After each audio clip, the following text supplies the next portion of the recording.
সাবেক প্রধানমন্ত্রী বেগম খালেদা জিয়ার মৃত্যু অবশ্যই জাতীয় জীবনে একটি খুবই গুরুত্বপূর্ণ ঘটনা। স্বভাবতই সেই গুরুত্বপূর্ণ ঘটনার ফাঁকে আরেকটি বিষয় চাপা পড়ে গিয়েছে।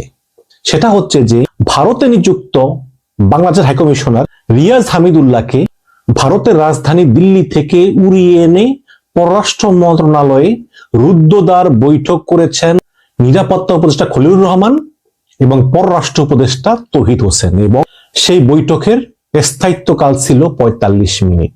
এখন এমন এক সময় এই বৈঠক যখন ভারতের সঙ্গে বাংলাদেশের সম্পর্ক একদম তলানিতে এবং এক দেশ আরেক দেশের বিরুদ্ধে বিবৃতি পর্যন্ত দিচ্ছে এবং এক দেশ আরেক দেশের হাইকমিশনারকে তলব পর্যন্ত করতেছে। এখন প্রশ্ন হচ্ছে যে ভারতের সঙ্গে বাংলাদেশের সম্পর্ক কি এতই খারাপ যে একেবারে জরুরি ভিত্তিতে হাইকমিশনারকে উড়িয়ে এনে রুদ্ধদ্বার বৈঠক করতে হলো? আমি সে বিষয়ে আসব। তার আগে একটু সংক্ষেপে প্রথম আলো থেকে পড়ে শোনাই, তারপরে বিশ্লেষণ করব।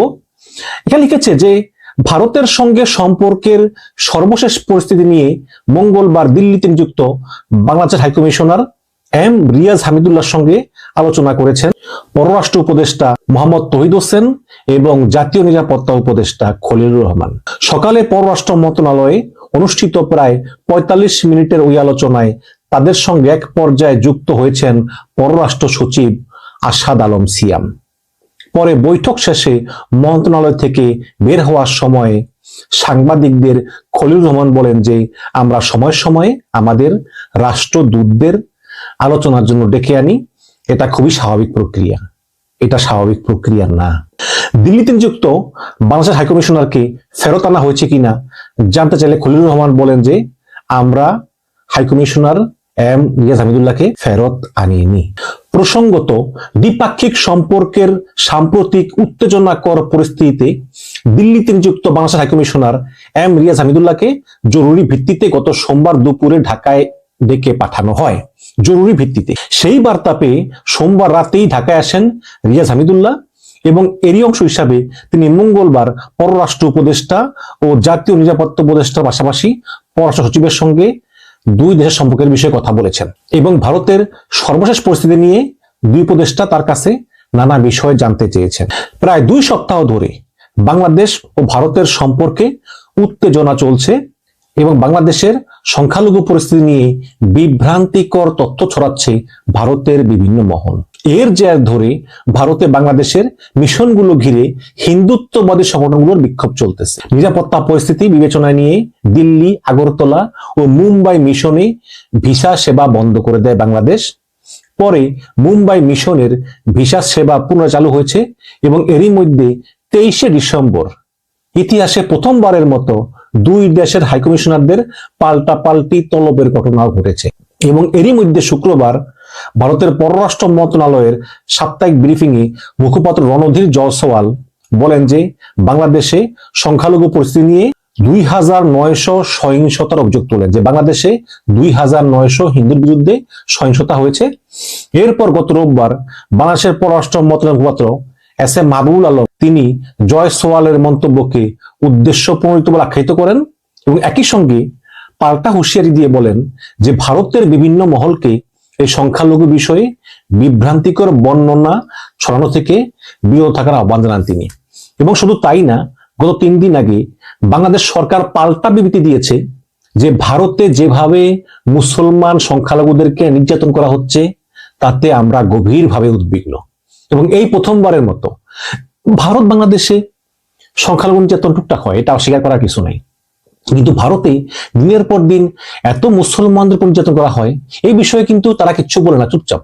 আর বাংলাদেশে একটা হলে তখন ঝাঁপিয়ে পড়ে এবং সরকারের পক্ষ থেকে বিবৃতি দেওয়া হয় বাংলাদেশে সংখ্যালঘু নির্যাতন হচ্ছে, হিন্দু নির্যাতন হচ্ছে। কিন্তু এই প্রথমবারের মতো বাংলাদেশ সরকারও পাল্টাপাল্টি ভাবে ভারতে মুসলিম নির্যাতনের বিষয়ে গভীর উদ্বেগ প্রকাশ করেছে এবং আন্তর্জাতিক মহলকে হস্তক্ষেপের আহ্বান জানিয়েছে, যেটা কিন্তু ভারত কোনোভাবেই ভালোভাবে নেয়নি। এখন বলতে পারেন যে ভারত তো এগুলো করে, আরে ভাই ভারত তো বড় দেশ, শক্তিশালী, কাজে ভারত মনে করে যেটা আমাদের অধিকার। বাংলাদেশ ছোট দেশ, তার চুপ করে থাকবে। তো এই যখন অবস্থা তখন রিয়াজ হামিদুল্লাহকে উড়িয়ে এনে আলোচনার টেবিলে বসালো। কিন্তু প্রশ্ন হচ্ছে যে এই আলোচনাটা আসলে কেমন আলোচনা, যেটার জন্য পররাষ্ট্র উপদেষ্টা তৌহিদ হোসেন এবং নিরাপত্তা উপদেষ্টা খলিলুর রহমান দুইজন একসঙ্গে বসেছেন। পররাষ্ট্র উপদেষ্টা বসলেই তো হতো, তাই? এবং আপনারা এও জানেন যে নিরাপত্তা উপদেষ্টা খলিলুর রহমান এবং পররাষ্ট্র উপদেষ্টা তৌহিদ হোসেন এই দুজনের মধ্যে সম্পর্ক কিন্তু ভালো না, তারা একজন আরেকজনকে পছন্দ করে না।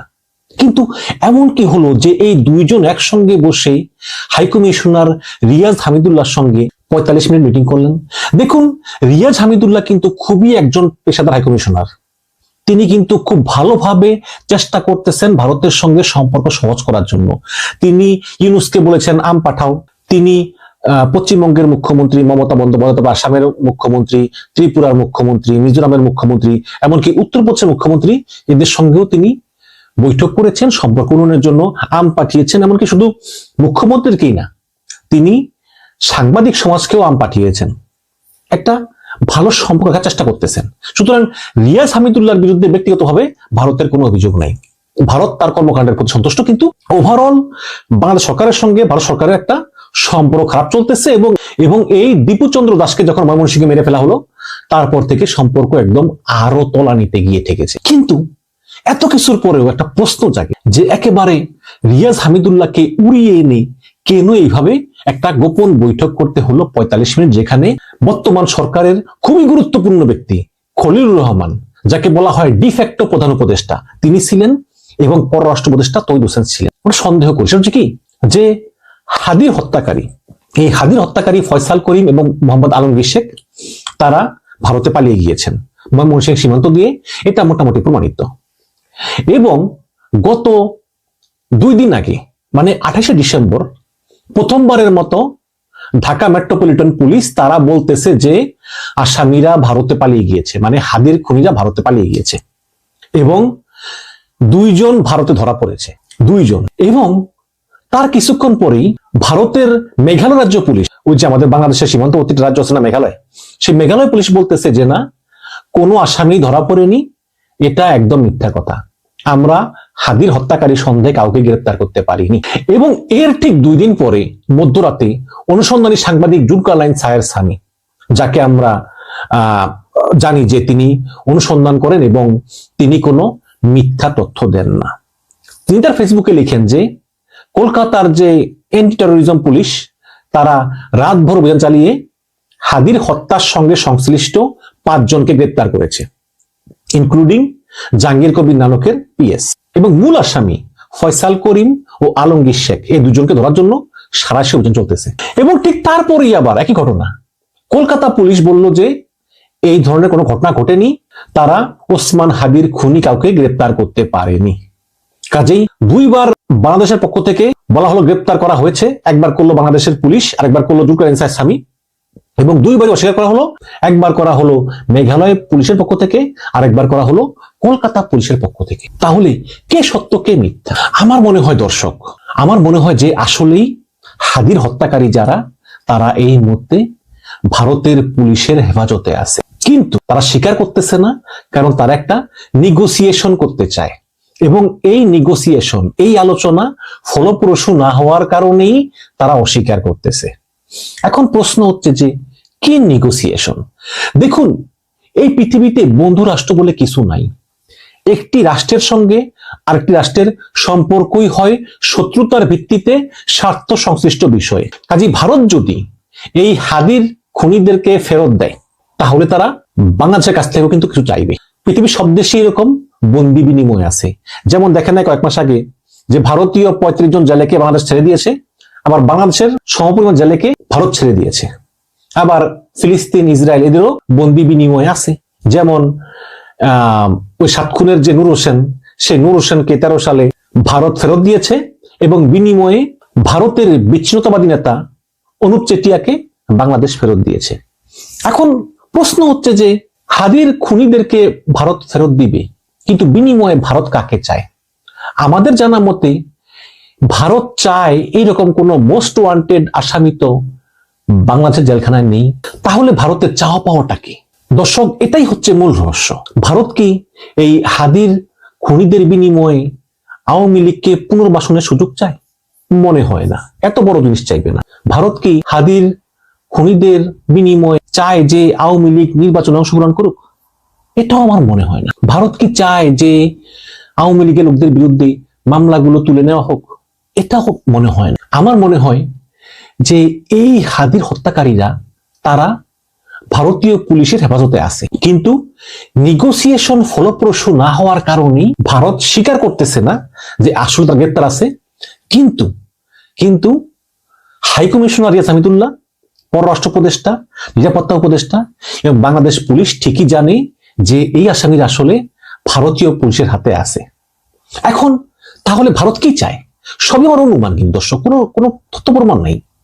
আমার মনে হয় যে ভারত পার্টিকুলার কিছু আলেমকে ইসলামিক জঙ্গি বলে সংজ্ঞায়িত করে ভারত চায় তাদেরকে বাংলাদেশ গ্রেপ্তার করে আইনের মুখামুখি আনুক, কারণ ভারত মনে করে যে তারা আসলে ভারতীয় নিরাপত্তার জন্য হুমকি। ওই দেখলেন না ওই দিন কোথায় যেন একটা মাদ্রাসায় বোমা বানানোর সময় মানে বোমা বাস্ট একদম বিল্ডিং সরে গিয়েছে। তো এরকম বিভিন্ন বিষয় আছে। বাংলাদেশের অধিকাংশ আলেমই শান্তি পরায়ণ, বাট কিছু তো অন্য চিন্তা ভাবনা লোকও আছে। তো এই কারণে আমার মনে হয় যে এমন একটা নেগোসিয়েশন চলতেছে। তা না হলে পরপর দুইবার বাংলাদেশের পক্ষ থেকে বলা হলো যে হাদির হত্যাকারীরা গ্রেপ্তার হয়েছে, ভারতের পক্ষ থেকে অস্বীকার করা হলো। কেন এরকম হচ্ছে? নিশ্চয়ই এর ভিতরে কিছু একটা আছে। এর বাইরে তো আমি এছাড়া আর কোনো কারণ দেখি না। কারণ ভারতের সঙ্গে বাংলাদেশের সম্পর্ক খুবই খারাপ, এটা আগে থেকেই। এটা ইউনূস সরকার আসার পরে কিন্তু ভারতের সঙ্গে সম্পর্ক খারাপ, এবং বর্তমানে এটা খুব একটা খারাপ পরিস্থিতিতে গেছে, কোনো সন্দেহ নাই। আরেকটি বিষয়ে আমার কাছে খটকা লাগছে, সেটা হচ্ছে কি, যে মনে করেন ওসমান হাদি মারা গেছে, ওসমান হাদি বাংলাদেশি, আমরা বাংলাদেশিরা ওসমান হাদির হত্যার বিচার চাইব এবং ভারতকে বলবো যে ফেরত দাও, তোমার দেশে পালিয়ে গিয়েছে, খোঁজো। এটা স্বাভাবিক। কিন্তু এর সঙ্গে যুক্ত হয়েছে খালিস্তানের বিদ্রোহী শিখ নেতারা, যারা কিনা ভারতকে দুইটা ভাগ করে একটা ভাগ হবে হিন্দুস্তান, আরেকটা ভাগ হবে খালিস্তান, এইটা চায়। এদেরকে বলা হয় খালিস্তানিপন্থী স্বাধীনতাকামী, এবং এদেরকে ভারত সরকার প্রচন্ড ঘৃণা করে এবং ভারত সরকার চায় এদেরকে দমন করতে। গত 2 বছর আগে কানাডাতে এই খালিস্তানপন্থী শিখ নেতা হরদীপ সিং নির্ঝার তিনি খুন হন, এবং পরে প্রমাণ হয় যে ভারতীয় গোয়েন্দা সংস্থা রয় তাকে শেষ করেছে। এবং তার পরের বছরই আমেরিকাতে সে একই খালিস্তানপন্থী স্বাধীনতাকামী নেতা গুরুপন্ত সিং পান্নু, তাকে গুলি করা হয়, কিন্তু ভাগ্যক্রমে তিনি বেঁচে যান। এবং এখানেও ইনভেস্টিগেশন করে দেখা হয় যে ভারতীয় গোয়েন্দা সংস্থা রয় তাকে হত্যার জন্য নিখিল মিশ্রা নামে একটা লোককে ভাড়া করেছিল। তো সেই গুরুপন্ত সিং পান্নুর নেতৃত্বে বিভিন্ন দেশে ভারতীয় দূতাবাসের সামনে এই ওসমান হাদি হত্যার বিচার চাওয়া হচ্ছে, এবং এই ওসমান হাদির হত্যাকারীদেরকে ফেরত চেয়ে বিভিন্ন দেশে দেশে ভারতীয় দূতাবাসের সামনে বিক্ষোভ করতেছে এই খালিস্তানিপন্থী শিখ গ্রুপটা। কিন্তু ওসমান হাদি বাংলাদেশি মুসলমান, তারা হচ্ছে অন্য দেশের শিখ, তাদের এই ইন্টারেস্ট এখানে কেন? এখানেই ভারত সরকার মনে করতেছে যে হয়তোবা বাংলাদেশের ভিতরে কোন একটা গোষ্ঠী থেকে বা সরকারের কাছ থেকে ইন্ধন পেয়ে এই খালিস্তানপন্থী শিখ গ্রুপগুলা তারা এরকম বিক্ষোভ করতেছে বিভিন্ন দেশের ভারতীয় দূতাবাসের সামনে। আর তা না হলে তো শিখদের তো এই হাদির মৃত্যুর বিচার চাওয়ার জন্য বিক্ষোভ করার কথা নয়। কোথায় তারা, কোথায়, আর এখানে হাদি কোথায়? কাজে এই বিষয়টা ভারত পুরাপুরি সন্দেহের চোখে দেখে, কারণ এই খালিস্তানিদেরকে কিন্তু ভারত সরকার প্রচন্ড ঘৃণা করে। কারণ ভারত মনে করে যে এই খালিস্তানপন্থী শিখরা ভারতের সার্বভৌমত্বের জন্য হুমকি। শুধু কি তাই, এই শিখ নেতা গুরুপন্ত সিং পান্নু, যিনি ঘোষণা করেছেন যে হাদির হত্যাকারীদেরকে ধরিতে পারলে তাকে তিনি সম্ভবত 50 থেকে না জানি 55 লাখ টাকা তিনি যে ধরিয়ে দিবে তাকে পুরস্কার দিবেন। কাজে এতে কিন্তু ভারতের সন্দেহ আরো বেড়ে গেল। তাহলে আমি মনে করি যে এই যে হঠাৎ করে হাই কমিশনার রিয়াজ হামিদুল্লাহকে জরুরি ভিত্তিতে তলব করে পররাষ্ট্র মন্ত্রণালয় আনলো, এর সঙ্গে আসলে 3টা কারণ থাকতে পারে। 1 নম্বর কারণ হচ্ছে যে এই যে বাংলাদেশে হাদি হত্যা, দীপুচন্দ্র হত্যা, এগুলো নিয়ে ভারত বাংলাদেশে পাল্টাপাল্টি বিক্ষোভ, বাংলাদেশেও কিন্তু ভারতীয় দূতাবাসের সামনে বিক্ষোভ হয়েছে, সামনে হয়নি, একটু দূরে হয়েছে, এবার বিক্ষোভ হয়েছে। আর ভারতে তো একের পর এক বাংলাদেশের হাইকমিশন গুলো উগ্র হিন্দুদের দ্বারা আক্রমণের শিকার হওয়ার মতো পর্যায়ে উপনীত হয়েছে, হাই কমিশনারকে হুমকি দেওয়া হয়েছে, এবং বিক্ষোভ কিন্তু থেমে থেমে চলতেই ছিল ভারতে অবস্থিত বাংলাদেশের হাইকমিশনার কার্যালয়ের সামনে। তো এই যখন অবস্থা, তখনই এই জরুরি ভিত্তিতে রিয়াজ হামিদুল্লাহকে ডেকে আনা হয়েছে। এই গেল এক। আর দ্বিতীয় হচ্ছে যে হাদির হত্যাকারীদের ভারতীয় পুলিশ হেফাজতে নিয়েছে, কিন্তু কোনো একটা নেগোসিয়েশন ফলপ্রসূ না হওয়াতে তারা স্বীকার করতেছে না যে হাদির হত্যাকারীরা তাদের হাতে আছে। আর 3 নম্বর হচ্ছে যে এই খালিস্তানপন্থী শিখদের ইনভলভমেন্ট, এই হাদির হত্যা, ভারত বাংলাদেশ সম্পর্ক, এর ভিতরে খালিস্তানপন্থী স্বাধীনতাকামী শিখদের ঢুকে যাওয়া, এটা ভারত কোনোভাবেই মেনে নিতে পারতেছে না। এর জন্য ভারতের পক্ষ থেকে কঠিন কঠিন হুঁশিয়ারি দেওয়া হয়েছে এবং প্রয়োজনে ভারত হয়তো পাল্টা অ্যাকশন নেওয়ার কথাও বলেছে। এবং এই কারণেই জরুরি ভিত্তিতে রিয়াজ হামিদুল্লাহকে উড়িয়ে আনা হয়েছে আলোচনা করে পরবর্তী করণীয় ঠিক করার জন্য।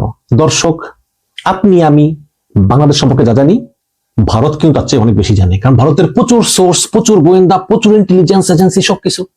সুতরাং অনেক কিছুই ঘটতেছে যেটা কিন্তু আমরা জানি না এবং যেটা আমাদের ধারণারও বাইরে, এবং অনেক কিছু কিন্তু ঘটতেছে গোপনে গোপনে।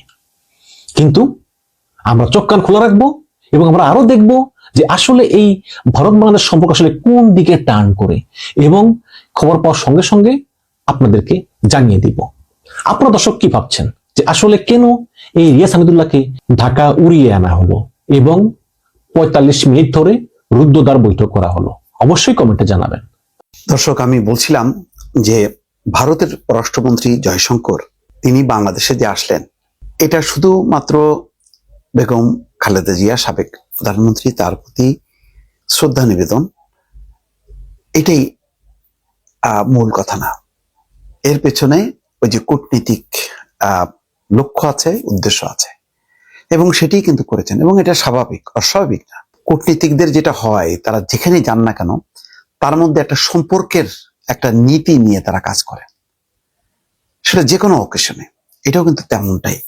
নতুবা ভারত কতখানি গুরুত্ব দিয়েছে যে তাদের অত্যন্ত ব্যস্ত পররাষ্ট্রমন্ত্রী জয়শঙ্কর তাকে তাৎক্ষণিক সিদ্ধান্তে পাঠিয়েছে খুব অল্প সময়ের মধ্যে। তার মানে বাংলাদেশকে কত গুরুত্ব দিচ্ছে এটা বোঝা যায়।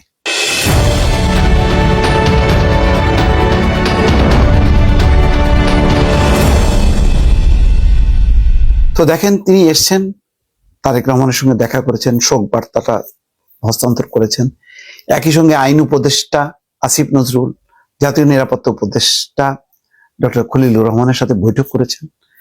এবং জয়শঙ্কর ফেসবুক পোস্টে লিখেছেন, ঢাকায় পৌঁছে বিএনপির ভারপ্রাপ্ত চেয়ারম্যান এবং বাংলাদেশের সাবেক প্রধানমন্ত্রী বেগম খালেদা জিয়ার ছেলে জনাব তারেক রহমানের সঙ্গে সাক্ষাৎ করেছি। প্রধানমন্ত্রী নরেন্দ্র মোদীর একটি ব্যক্তিগত চিঠি তার কাছে হস্তান্তর করেছি। তিনি আরো জানান, ভারত সরকার এবং জনগণের পক্ষ থেকে গভীর সমবেদনা জ্ঞাপন করেছেন। বৈঠক শেষে বিএনপি তাদের ভেরিফাইড ফেসবুক পেজে জানিয়েছে যে প্রতিবেশী দেশ ভারত বেগম খালেদা জিয়ার মৃত্যুতে গভীর শোক জানিয়ে শোক বার্তা পাঠিয়েছে। তাকে গণতন্ত্রের জননী এবং সাহস এবং সংগ্রামের প্রতীক হিসেবে অভিহিত করা হয়েছে, যিনি স্বাধীনতা এবং সার্বভৌমত্ব রক্ষায় আপোষহীন ছিলেন। আনুষ্ঠানিক শোক বার্তার শেষে জয়শঙ্কর ভারত সরকারের প্রতিনিধি হিসেবে সাবেক প্রধানমন্ত্রী এবং বিএনপি চেয়ারপারসন বেগম খালেদা জিয়ার জানাজায় অংশ নেন। এর আগে জানাজায় অংশ নিতে ভারতের পররাষ্ট্রমন্ত্রী বেলা 11:30টার দিকে একটি বিশেষ ফ্লাইটে ঢাকায় পৌঁছান। বিশেষ ফ্লাইটে যোগে এসছেন তিনি এই জানাজায় অংশ নিতে। এবং খবরের শিরোনামটাই দেখবেন যে দিক খালেদা জিয়ার আদর্শ ঢাকা দিল্লি সম্পর্কে দিক নির্দেশনা দেবে। এটা আশা প্রকাশ করেছেন জয়শঙ্কর যে বেগম খালেদা জিয়ার আদর্শ এবং মূল্যবোধ বাংলাদেশ ভারত সম্পর্কের উন্নয়নে পথ নির্দেশক হিসেবে কাজ করবে। কতটা গুরুত্ব দিয়ে এই লেখাগুলো লিখেছে জয়শঙ্কর। দেখা করেছেন তারেক রহমানের সঙ্গে, নরেন্দ্র মোদীর ব্যক্তিগত চিঠি দিয়েছেন। জয়শঙ্কর শুধুমাত্র জানাজায় অংশ নেয়নি, একই সঙ্গে সরকারের 2 উপদেষ্টা সাথে কথাও বলেছেন, বৈঠক করেছেন। তার মানে পুরোটাই, যদি শুধু জানাজার অংশটা বাদ দিলে, এটা ছিল সম্পর্ক পুনরুদ্ধারের একটা চেষ্টা। ভারত কিন্তু বরাবর বলেছে যে নির্বাচন হবার পর নির্বাচিত সরকারের সঙ্গে ভারতের সম্পর্ক স্বাভাবিক হয়ে যাবে। এই টানাপোড়েনটা চলবে নির্বাচন হওয়া পর্যন্ত, সেই জন্য তারা নির্বাচন পর্যন্ত অপেক্ষা করেছে। এখন কিন্তু জয়শঙ্কর ভারতের পক্ষ থেকে একটা শক্তিশালী বার্তা দিল যে না, ভারত শুধু হাসিনা কেন্দ্রিক বা আওয়ামী লীগ কেন্দ্রিক না। কষ্ট লাগে যে এই বিষয়টা যদি 15 বছরে ভারত একবার যদি রিয়ালাইজ করত, তাহলে হয়তো শেখ হাসিনা ফ্যাসিস্ট হয়ে উঠতে পারতো না, নির্বাচন দিতে হতো। আর নির্বাচন দিলে ওই পালাবদল হতো, একবার আওয়ামী লীগ একবার বিএনপি হতে পারতো, আর নাও হইতে পারতো। মোট কথা ভোটের অধিকার দিলে জনগণ সেটা ঠিক করতে পারতো। তো সেই জায়গাটাই ভারত ভূমিকা রাখতে পারেনি, যার জন্য 5ই আগস্ট পতনের পর আমি বলি এটা শুধু আওয়ামী লীগের পতন হয়নি, একই সঙ্গে ভারতেরও পতন হয়েছে। ভারতের একটা কূটনীতিক পরাজয় হয়েছে, রাজনৈতিক পরাজয় হয়েছে। আজকে ভারত বিরোধী এই যে মনোভাবটা, এটা ভারতের ভুল নীতির কারণে আজকে ডেভেলপ করছে এবং ভয়ঙ্কর ভাবে, এবং এখনো একটা গোষ্ঠী সেটাকে ইউজ করার চেষ্টা করতেছে। এটা ভারতেরই ভুল। তো যাই হোক, এখন এটা বাংলাদেশের সাথে সম্পর্ক যে পুনঃস্থাপন পুনরুদ্ধারের জন্য ভারত যথেষ্ট অ্যাগ্রেসিভ বা আন্তরিক, এটা কিন্তু বোঝা গেল দর্শক।